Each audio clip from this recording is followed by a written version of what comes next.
Thank you for the introduction and the opportunity to speak, because this is also a slightly different talk than most at BOSC.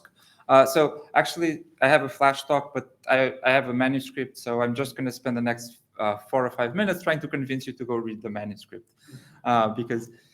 because the problem, I think, is not new. So what we're looking at is tools, so that's code that we release for other people to use on their problems, and they're built by trainees, either students who graduate or postdocs who are on short-term contracts. And once they leave, as Titus Brown says, I as the PI am the only person who doesn't leave the lab, and so I'm the maintainer of last resort. And so as the tools are useful over a long term, even decades, but the original author has left. So what can we do about this?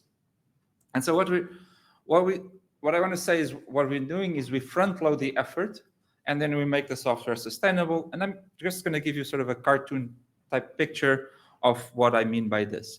So here we have time ever marching forward, and and sort of this is the project starts. Eventually we get out a preprint and then a paper, and sort of the effort in developing and putting it starts really high, and then after the preprint maybe there's a bit of feedback, and then development is done. And so this is the traditional model of how things work, and a lot of our institutional infrastructure works expecting that this is what papers look like, right? And this is what science looks like. And then maybe you have a different paper, but that's a completely new project, right?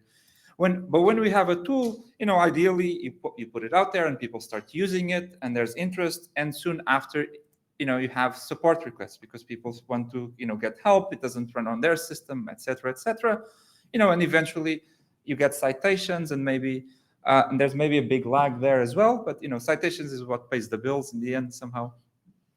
But so what the problem here is that this the support requests come much later. So what we're trying to do is, first of all, go back here, and we try to have a test release. We talk about it at conferences, a bit on social media, etc. And what we're trying to do is trying to get interest and usage to start going up a little bit earlier. Partly also, maybe we try to shift the citations a little bit as well. But more importantly, we want to do things so that the support effort is much higher at the peak, and then can go down over time. And so we decouple the interest from the support effort, right? So this is not what I wanted to do. I'm sorry. So sounds great, right? But does it work? Great. We do have a track record of doing it. And so in the manuscript, I go a little bit over some of the ideas. I'm just going to illustrate a couple of methods. But for example, so we have this library Mahotas for image analysis. So it was the first commit to the repository is 2008. And still today, someone emailed me about it. So it still has usage. It's still sort of a couple of citations a month. So it's sort of stationary, but if people are using it, we're still maintaining it. And so in a couple of months ago or a month ago, NumPy 2 came out, and so we had to update it. And because things are set up correctly, so this was a two-step process. So first of all, just add there the NumPy 2 to the test suite. A bunch of things failed, and so, but it's just an hour of work. Just the test suite is complete, so it's very easy to identify the points where here, and then so it was a very easy update. Another thing we do, and that is, so users often have a support request. So this was a user, and frankly, it was their fault. So they put in a file that was misformatted, and they made a mistake, and then they got this horrendous error message because the part. And so we told the user, "Oh, we think your file is wrong," and they said, "Oh, thanks," and they actually proactively closed the issue.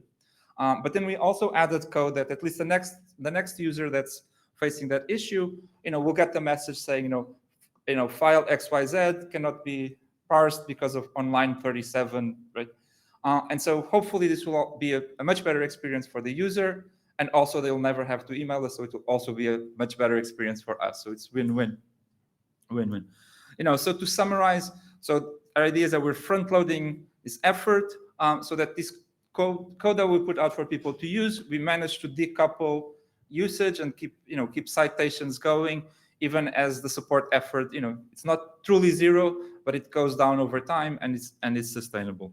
So a lot of this was actually, this started on social media. So there was Tommy Macklin on Mastodon. We were having a discussion, and I said, oh, maybe I should write. He was like, yeah, you should write something up for a journal.